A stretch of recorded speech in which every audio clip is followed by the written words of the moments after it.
आज माहौलियात का आलमी दिन मनाया जा रहा है। इसी दिन अक़वाम मुत्तहिदा के माहौलियाती प्रोग्राम की जानिब से अगले 10 सालों को माहौलियाती निज़ाम की बहाली की दहाई भी करार दिया जा रहा है। आज के दिन की मुनासबत से हम इस वक्त चलते हैं न्यूज़ के नुमाइंदे आमिर सलामत के पास।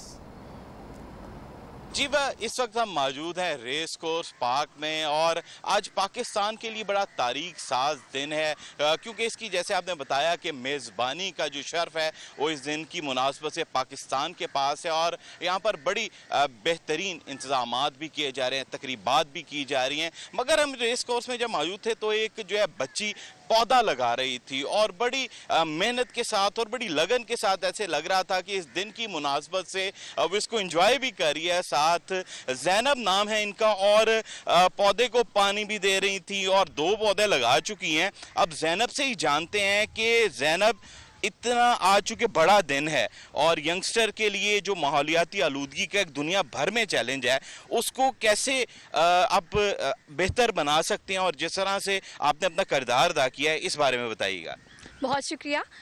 मैं उसवा ज़ैनब हूँ और मैं एक क्लाइमेट चेंज एक्टिविस्ट हूँ। तो आज का एक बहुत अहम दिन था जिसकी मुनासबत से मैं यहाँ आई, मैंने पौधा लगाया और as a climate change activist मैं बहुत सारी कॉन्फ्रेंसेस और सेमिनार्स अटेंड करती हूँ और वहाँ मैंने एक चीज़ नोटिस की और वो ये कि कई लोग तो इनकारी होते हैं कि क्लाइमेट चेंज एग्जिस्ट नहीं करता या करता भी है तो साइंसदानों के लिए या जो बहुत टेक्निकल फील्ड्स हैं उनके लिए करता है, आम लोगों के लिए नहीं करता। और बहुत अफसोस की बात यह है कि जिस ज़मीन से हम निकले और हम आज तक उससे ही फ़वाइद हासिल कर रहे हैं और उसी से अब हमारी नशोनुमा हो रही है और हमें एक ऐसा दिन मनाना पड़ रहा है कि हम अवेयरनेस दें कि आए आज इस दिन हम अपनी अर्थ को सेव करते हैं, बचाते हैं, ज़िंदगी देते हैं।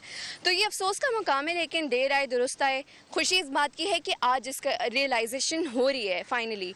तो इसकी अहमियत क्या है? मैं हमेशा क्लाइमेट चेंज और कोरोना की एक कनेक्शन बनाती हूँ और वो ये है कि दोनों मर्डरर्स हैं, हमें कत्ल करने का पोटेंशियल रखते हैं लेकिन नज़र नहीं आते। अब कोरोना चूँकि 2-3 हफ्तों में इंसान को अपने असरात दिखा देता है, हम ज़्यादा पैनिक कर जाते हैं और हम एहतियात करने की कुछ हद तक कोशिश करते हैं। लेकिन क्लाइमेट चेंज क्योंकि उसके 30, 40, 50 साल के बाद असरात नज़र आएंगे, आज थोड़े बहुत आ रहे हैं, ज़्यादा नहीं आ रहे, तो लोग प्लेसेंट हो जाते हैं। वो समझते हैं कि इसका कोई ज़्यादा वजूद है नहीं तो हमें इसकी फ़िक्र भी नहीं करनी चाहिए। तो ये एक बहुत गलत कॉन्सेप्ट है, इसको चेंज होना चाहिए। इसका चेंज होने का वाहिद तरीका अवेयरनेस है।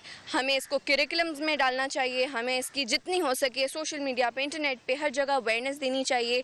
और इस दिन की अहमियत इतनी ही है कि हम इस ज़मीन से हैं, ये ज़मीन हमसे है, हम इसको बचाएंगे तो हमारा भी बका इसी में है।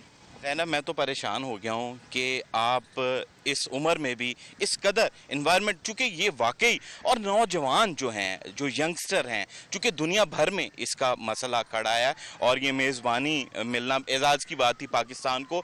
मगर ज़ैनब, नौजवान किस हद तक किरदार अदा कर रहे हैं? चूँकि सोशल मीडिया टूल्स ज़्यादा यंगस्टर यूज़ करते हैं, क्या कहोगे आप, पैगाम क्या दोगे और किस तरह से इसको मैनेज करना चाहिए?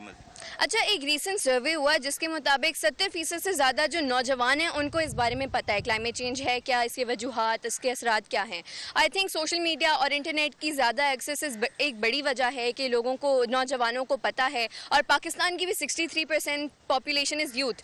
तो आई थिंक पाकिस्तान की ये स्टैटिस्टिक्स देख के ये एक हौसला अफजा बात है कि हमारे यंगस्टर्स को कुछ हद तक इस बारे में अवेयरनेस है और वो सोचने की सलाहियत रखते हैं। जहाँ तक बात है कि हम अपना किरदार कैसे अदा कर सकते हैं, देखिए ये मैंने एक रिसेंटली ऐसे भी लिखा था जिसमें यह है कि दुनिया भर के जो पार्लियामेंट्स हैं उनकी एवरेज एज पार्लियामेंटेरियंस की 54 है, जो कि यूथ नहीं है, यानी यूथ की रिप्रेजेंटेशन पॉलिसी मेकिंग में तो है नहीं।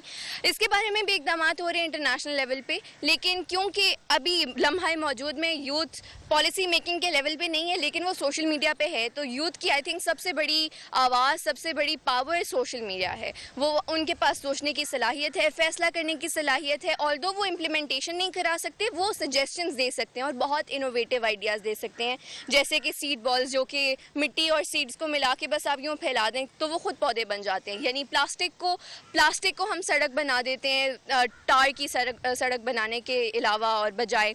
तो इसी तरह बहुत सारे इनोवेटिव आइडियाज़ दे सकती है यूथ, तो ये उसका मेजर किरदार है मेरी नज़र में।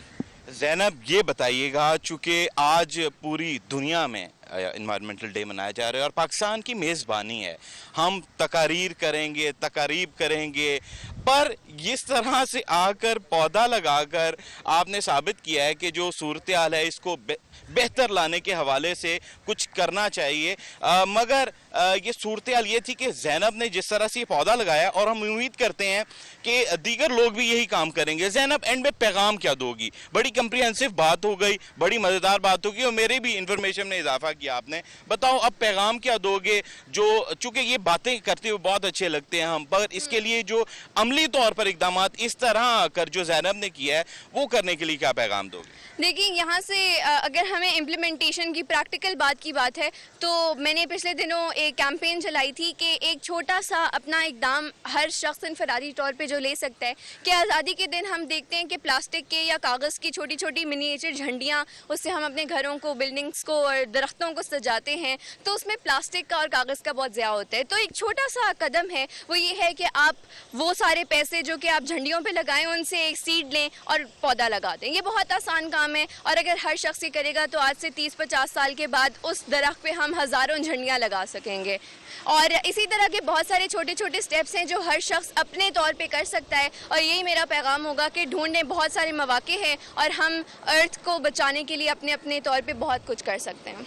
जी बिल्कुल, इस तरह की ज़ैनब को दुनिया में चंद ही आ जाएं जो इस तरह से मोटिवेशनल भी हों और पैगाम दे सकें अमली तौर पर, तो माहौलियाती आलूदगी पर काबू पाने के लिए बहुत कुछ किया जा सकता है। बहुत बहुत शुक्रिया आमिर सलामत आपका।